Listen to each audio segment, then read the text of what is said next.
And you're going to take the recording back to the city hall? Is that how it works? I do, yeah. It stores it on the machine here, so I will unload it when we're done.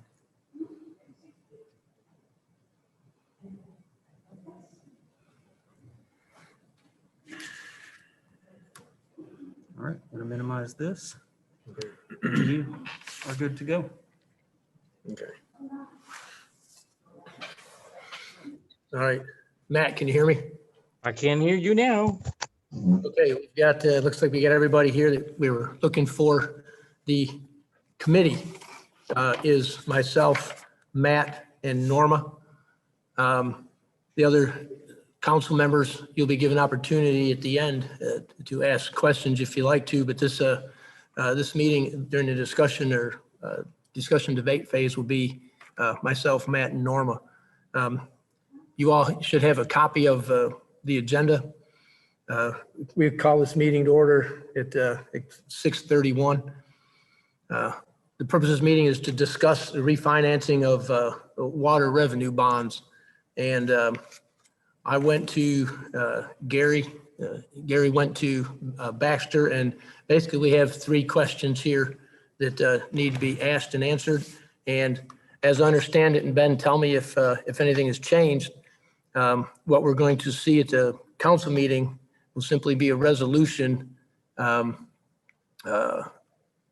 asking or giving the okay for crews to go out and get rates. There won't be any actual vote to commit to anything Monday night. Is that correct?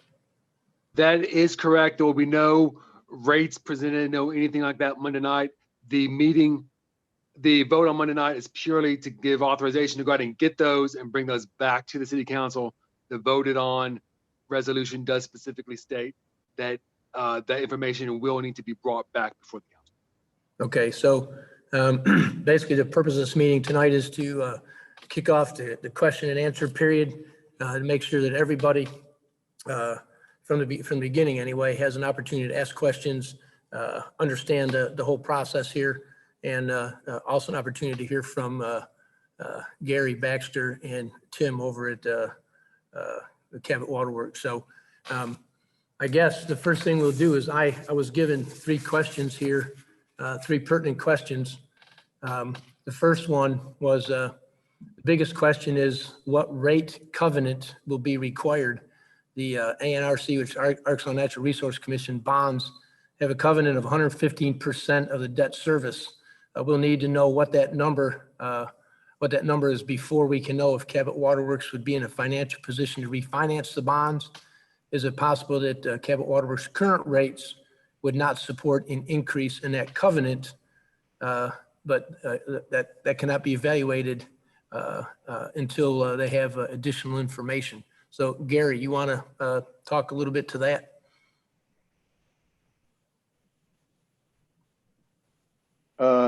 Sure. I think it goes to the technicality of the bond as far as our debt service and as far as whether or not our actual rate is able to cover that. Baxter, could you please describe from your bond counsel internally about the covenants when that bond is issued and going from a public institution, which is ANRC, versus a private institution, which would be Cruise? Well, so first, just to make clear, a rate covenant is a condition of the bond issuance that your rates are sufficient, and this is not an official definition that I'm taking from something from Cruise or anybody else, but generally it's a covenant that you're required to keep to ensure that your rates are sufficient to cover your operation costs and then some certain percentage of the debt service. So the current bonds that Cabot Waterworks has through ANRC, they're required to obviously have rates sufficient to cover the cost of operation plus 115% of the debt service costs. So they have, effectively we've got 3 aspects. We've got the operational costs, the 100% to actually pay the debt service to pay on the bonds, and then you've got to have 15% over it, and that's to protect the bondholders against any sort of default on the bonds.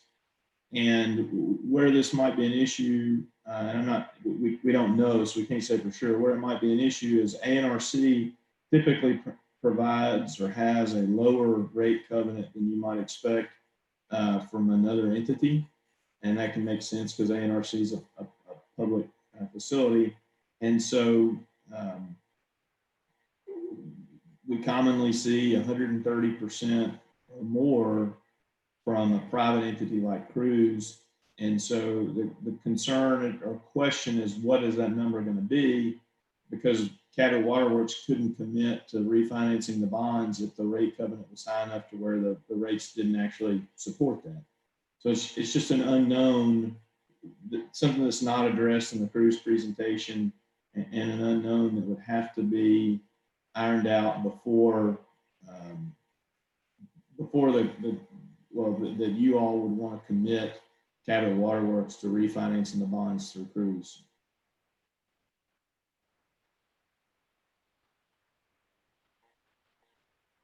You're on mute. Ben, you don't by any chance have anything response to Baxter, do you? No, I mean, I assume that's the information, part of the information that will be brought back to the council at the second meeting. I don't have anything specific on that now. I don't know if Cruise has anything specific on that now. I think I understand a Cruise rep will be there, well, not there, but on the line Monday night and could talk to that. But if I had to guess, that would be part of the information that is eventually brought back to the council. Okay. Does that suffice for information right now, Baxter? Sure. I mean, one, knowing now, because Gary, I don't think we understood what the vote was going to be on Monday. So knowing now a little more that there is more time involved in this, that's certainly, to know that more information is going to get brought back is good. So it's just something y'all are going to have to know before you can commit the utility to it. All right, we'll have opportunity for questions from anybody else at the end here. So let's look at the second question here. Before we go on, Gary, did you or Tim have anything else on this first one? No, I'm good. You, Tim? Okay. All right, the second question here was, the mayor's email indicates that Cabot Waterworks will save approximately $325,000 over the life of the refinance bonds, with most of that being paid out in a lump sum.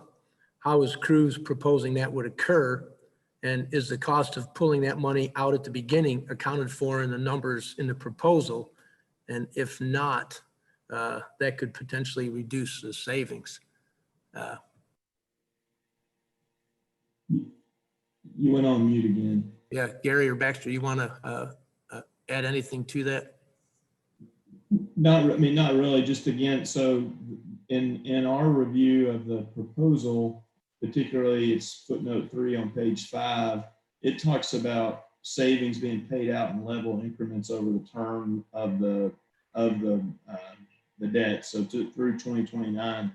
So unless they're proposing to do it in a way that is different than what we would expect, that to get money out up front like that would effectively be like when you refinance your home, and if you pull out like an equity loan, and so to get that money out up front would be effectively an equity loan.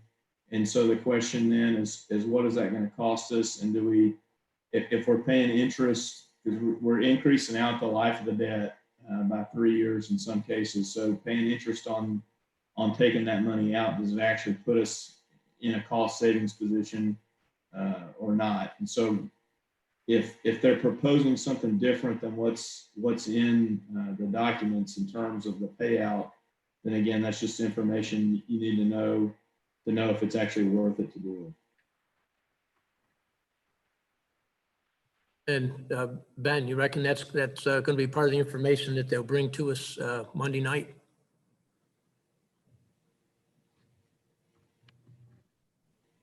Ben?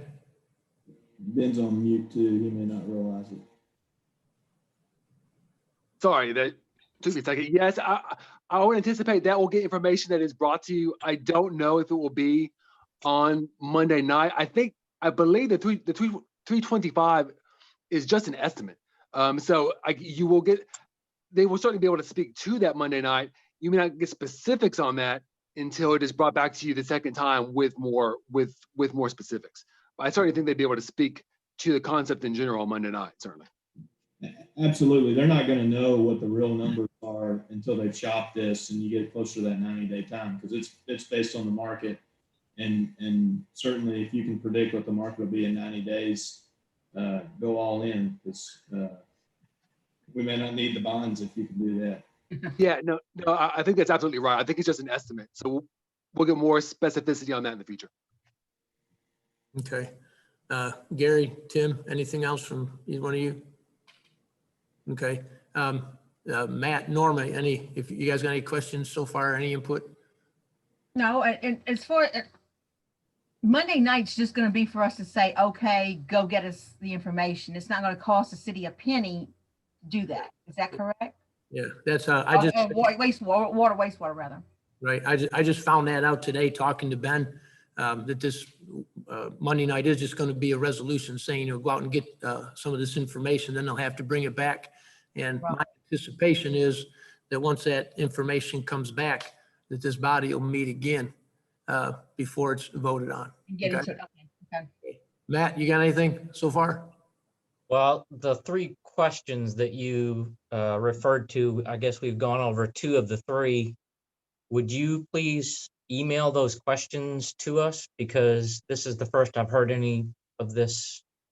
So I would like to read those questions. I've tried to take notes on as you were reading them, but I'd like to see what you had, please. Yeah, I can forward them to you. Okay, let's go on to the third question then. What is the city's total debt limit? It says the mayor mentioned doing another bond issuance in 2021.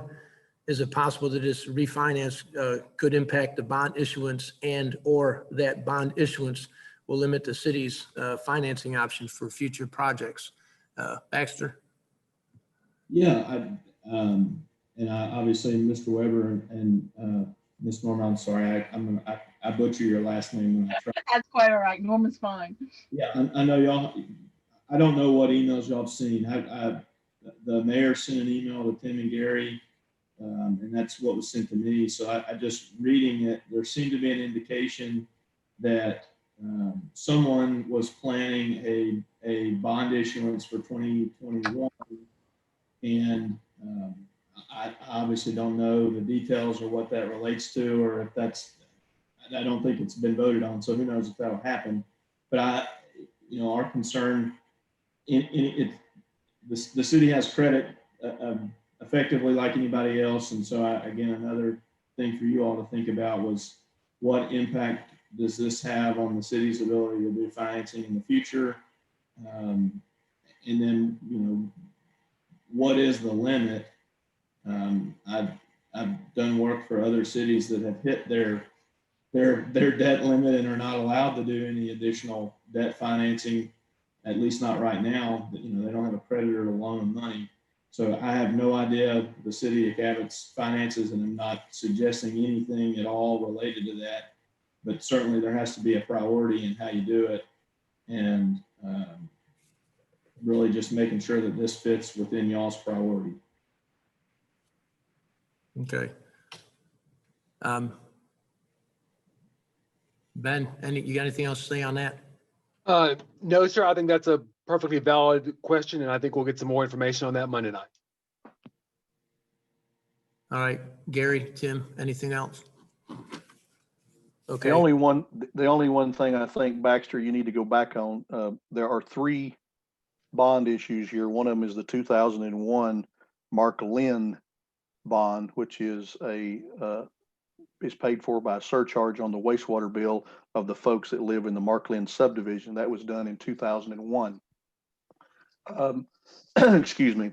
I think, Baxter, you need to go back and explain the interaction of the covenant with the surcharge and what we're looking at there, if that particular refi happened, and regardless of whether it was Cruz or anybody else that we refinance that bond with. Sure. So and actually, I don't know if anybody other than Mr. Long was on the city council when the rate ordinance was done, but when the water rates were set, particularly with the area that Gary's talking about, there's a surcharge associated with it that is related to the bonds that were issued at that time to cover the cost of the increased cost of extending the services there. And that's, I wasn't here then, so I don't know exactly how the math was done. But what Gary's referring to, if we were able to refinance those bonds potentially to lower the costs associated with them or the payment on them, then we would also have to study whether a reduction in that surcharge would be necessary. And that's certainly nobody has a problem if it's possible to lower a cost associated with a customer, but it's a little difficult because you're talking about one subset of customers, what the savings would be, and then how that plays with the debt covenant number. So it's not an impossibility, but it's something that everybody's going to have to think about is it going to be possible with the rate covenant, and then also necessary to change that surcharge if that bond is refinanced.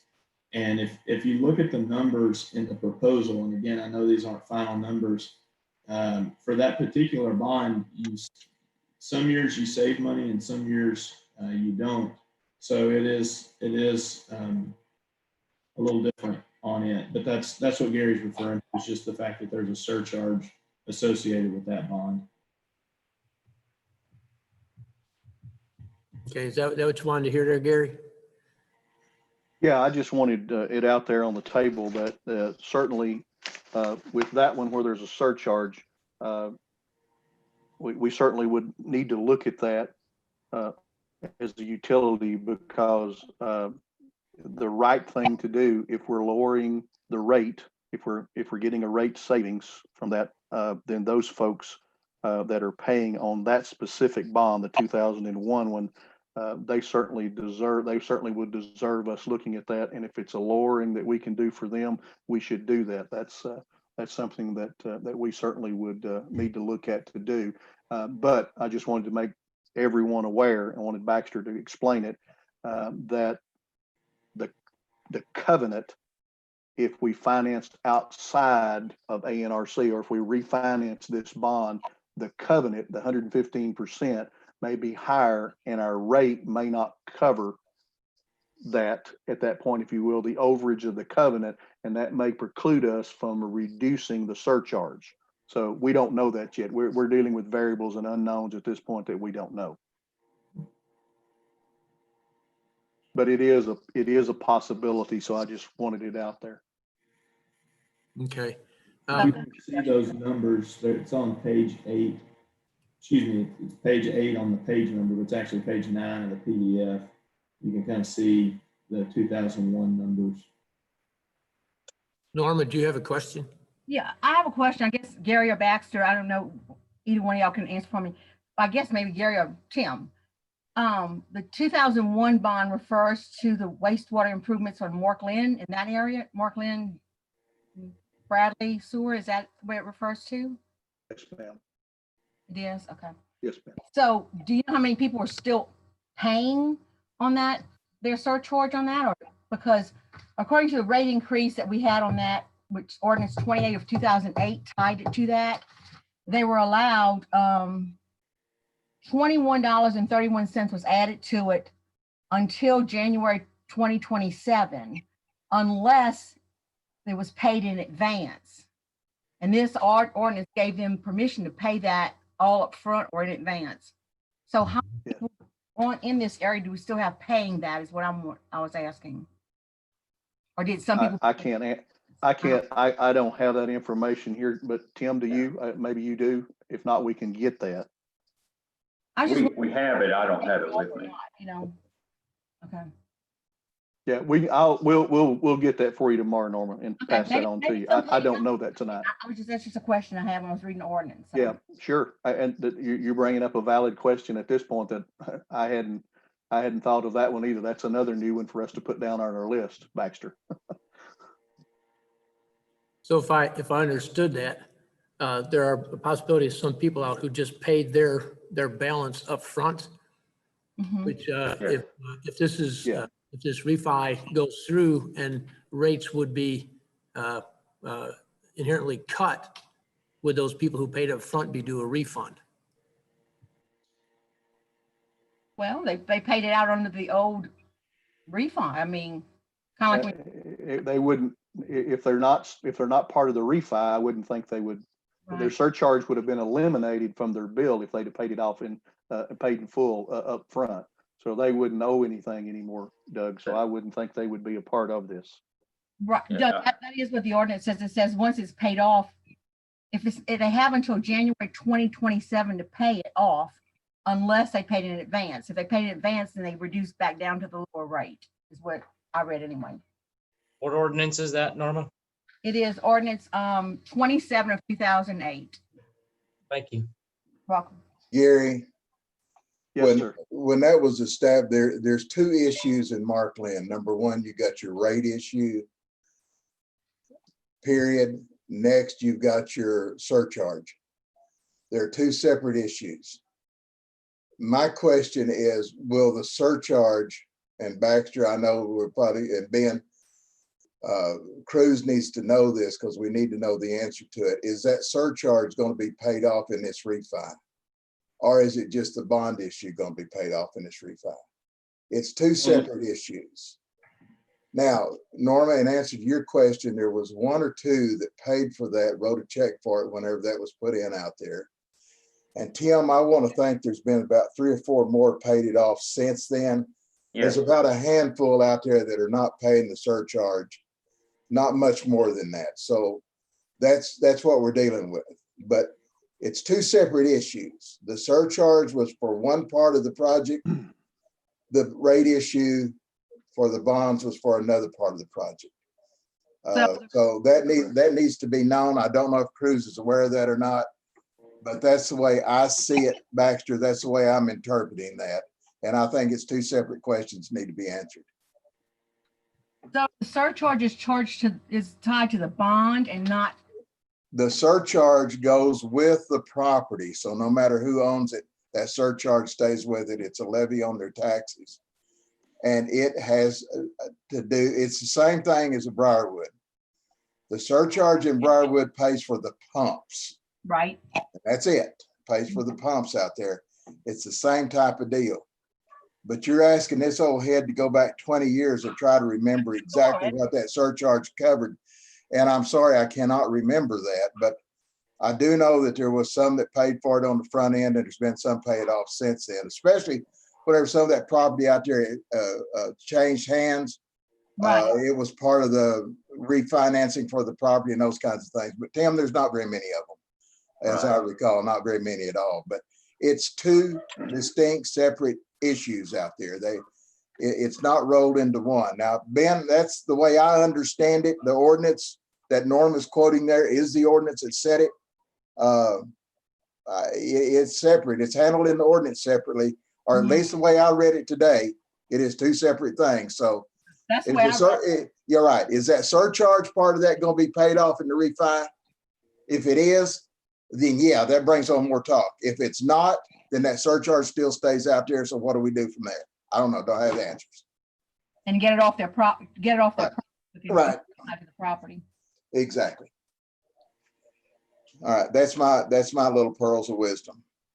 I don't think it takes care of the surcharge. And the surcharge is related to the increased costs associated with services at those properties. And I agree with that. That is my interpretation as well. But I think that is something that has got to be answered by Cruz. I don't know that they're aware of that. I really don't. Whenever they were just looking at the bond issues, because I don't think it's covered in the bonds. But anyway, it's out there. It's going to be an issue, no matter what we do with it. We need to figure it out on front end. Yeah. Okay, Gary, Tim, Baxter, you guys got anything else before we open it up to other questions? No, I do not. Baxter? Not unless Gary asked me to, I don't. Okay, Tim, you got anything else to bring up before we put it out for other questions? No. Okay. Anybody else is here have any questions? Or let me first go, hey, Ben, do you have anything you want to throw in here before we put it out to questions to the community? No, sir. I think we've laid a good foundation to talk about it some more on Monday night. No, Okay. sir. Let me, Roger, is there anything? Okay, no questions coming in from YouTube. So, James, you got? Yes, I do have one question. If there is a refundable portion of this interest that comes back to us in a lump sum check, will this go to Cabot Waterworks Infrastructure Contingency, or will it go to the Cabot General Fund?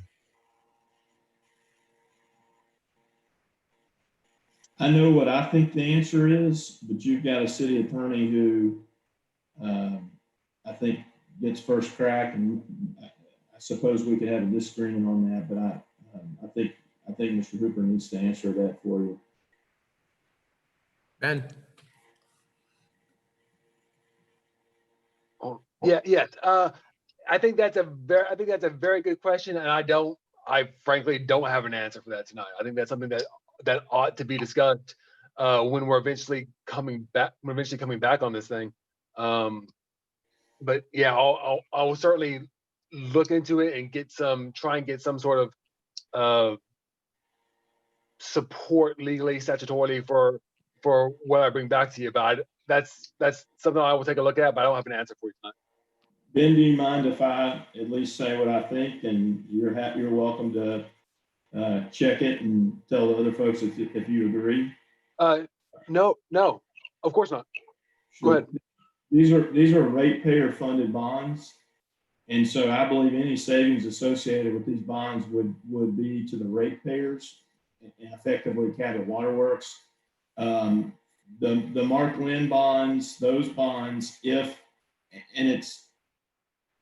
we don't know what the numbers are going to finally look like, but if there is a savings there, then there's a potential that the surcharge would need to be reduced to continue to be related to the cost of the bonds. The other bonds are not specific in that way, and so happy if Mr. Hooper wants to give me something to look at to change that. But otherwise, my opinion is that the money would go to Cabot Waterworks. Either I mean it's a savings, so it's not. I don't know, based on the presentation that was provided by Cruz, I don't know where a lump sum cash payment comes from unless it's effectively pulling equity out of the deal. But if you just look at what they've proposed, it's a savings of, sorry, I was on a different page, but it's a savings around $20,000 a year, give or take some. And so effectively the waterworks would pay less on the bonds. Their monthly payment is less, and so they would have the ratepayer money in the waterworks to use in their budget, as prescribed under Arkansas law, and it could be used for infrastructure projects or however the commission best thought the money should be used. Again, as long as it's within the requirements of Arkansas law.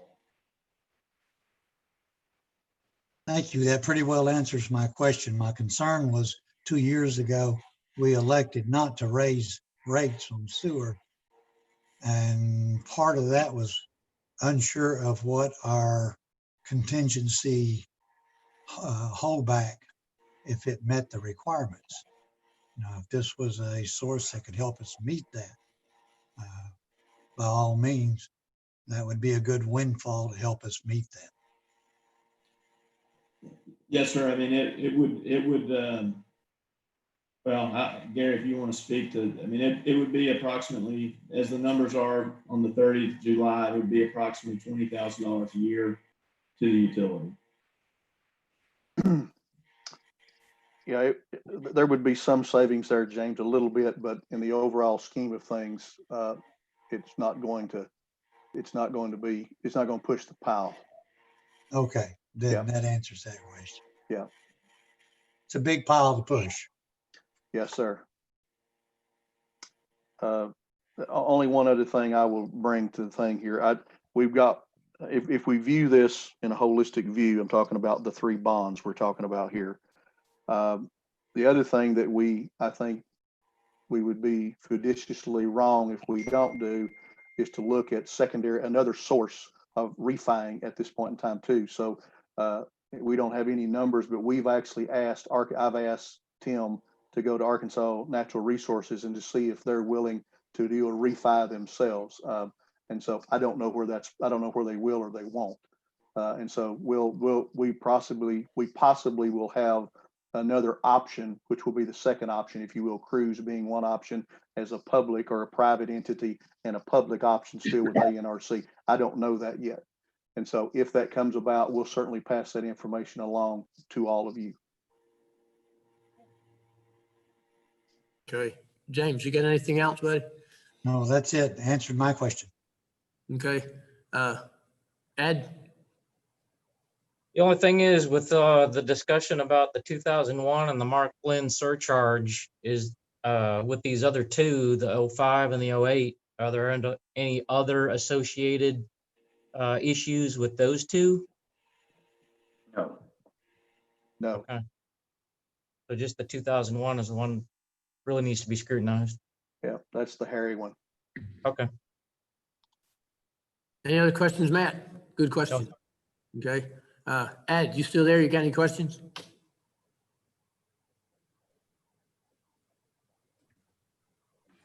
Ed? He's muted. You was calling Matt's name. I'm Ed. No, I don't have any other questions. Okay. I don't even look like him. You're a lot prettier than me. Here we go. Here we go. Where's the dog? She's with her mama. Okay. Oh, dog. I thought you said dog. I was gonna say I'm right here. Norma, you got anything No. else? No, sir, I don't. All right, last chance, and Tim, Gary, Baxter, y'all got anything else? Or Ben, you got anything else? No, sir. No, I do not. Baxter? Tim? No. Okay, one last check. Anybody, any? Okay, nothing from we got a full house here, and nobody here has any questions, and there's nothing coming in on YouTube. So unless there's anything else, we'll take a motion to adjourn. Moved. Did I hear a second, Norma? Second, do we not want to vote to pass this city council? Do what? Do we not need to vote to pass this on the city council, or it's not necessary? Well, there's nothing really to pass on, I don't think. Is there, Ben? I mean, this, Well, the resolution, I think, is going to be on there anyway, so. Yes, it was included, the resolution is included in the agenda packet that went out earlier today. So I don't Okay. think you need to do anything else at this time. Okay, cool. Then I second the motion to adjourn. Got a motion second to adjourn. Matt, Norma, and me, all in favor, say aye. Aye. Aye. All right. We're adjourned at, I got 7:04. Thank y'all. Have a good night. Bye.